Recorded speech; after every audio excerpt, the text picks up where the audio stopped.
Bismillahirrahmanirrahim. Assalamualaikum warahmatullahi wabarakatuh.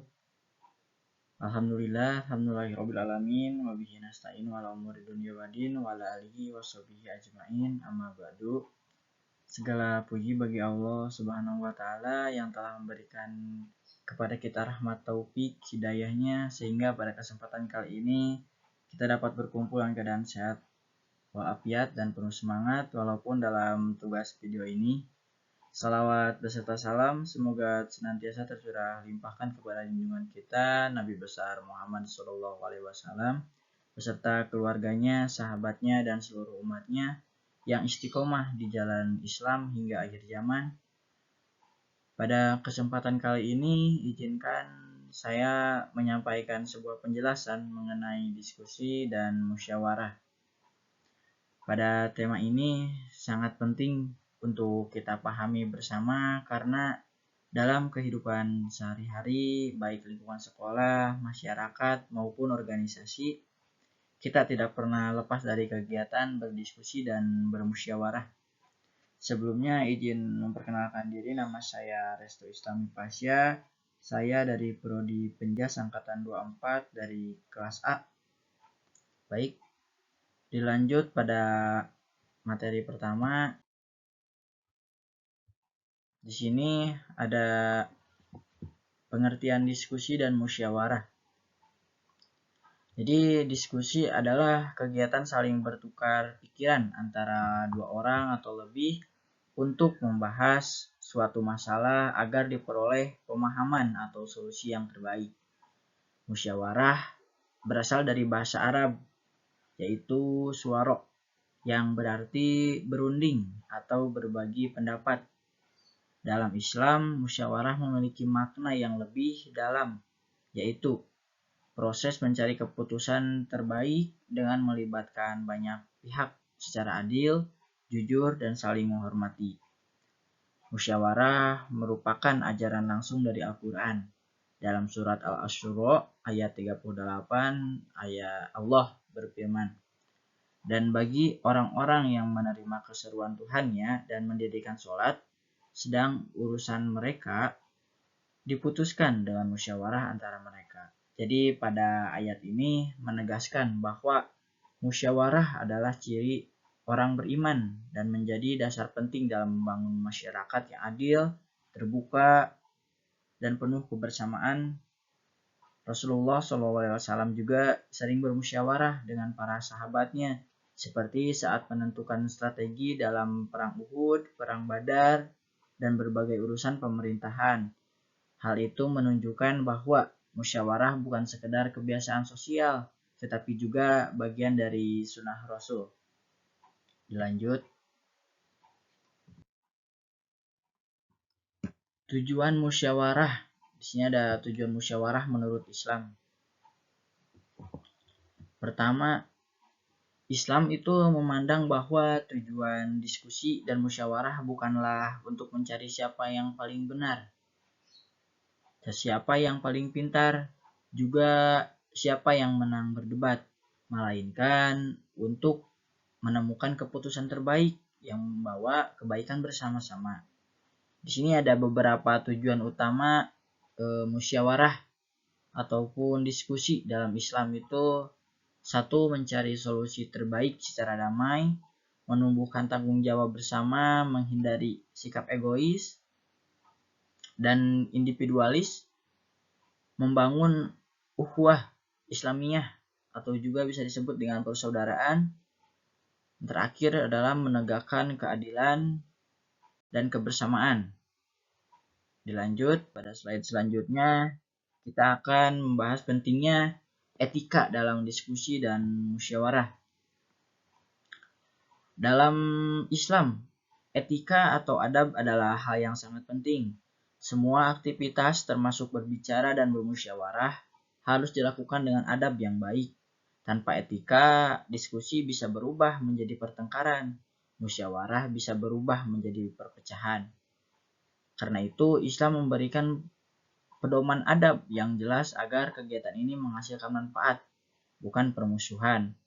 Seperti yang saya sudah jelaskan barusan. Di sini pada poin pertama itu etika adalah pedoman agar diskusi berjalan damai dan bermanfaat. Karena tanpa etika, diskusi dapat berubah menjadi perdebatan dan permusuhan. Islam juga menekankan adab dalam setiap bentuk komunikasi dan pengambilan keputusan. Dilanjut, etika Islam dalam diskusi dan musyawarah yang harus diterapkan dalam diskusi dan musyawarah menurut ajaran Islam. Pada poin pertama yaitu niat yang ikhlas.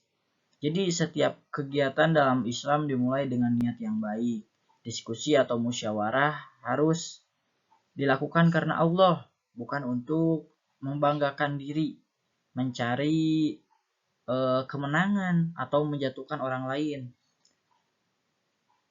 Karena di sini ada Rasulullah SAW bersabda, yaitu sesungguhnya setiap amal tergantung pada niatnya. Hadis riwayat Bukhari dan Muslim. Jika niatnya ikhlas, maka diskusi akan berjalan dengan tenang dan penuh berkah. Nah, dilanjut pada poin kedua yaitu menghormati pendapat orang lain. Dalam diskusi juga setiap peserta berhak ataupun setiap orang berhak mengemukakan pendapatnya.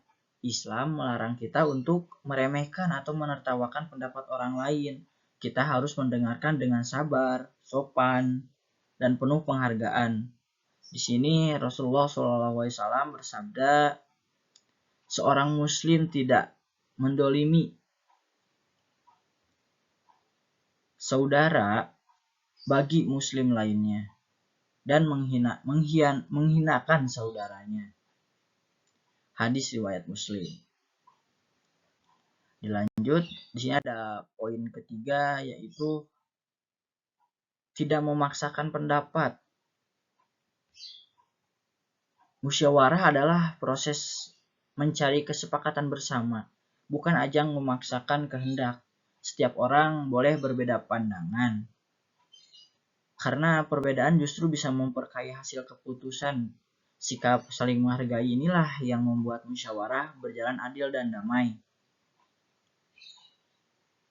Nah, di sini juga termasuk kepada menjaga sopan santun dalam berbicara ya.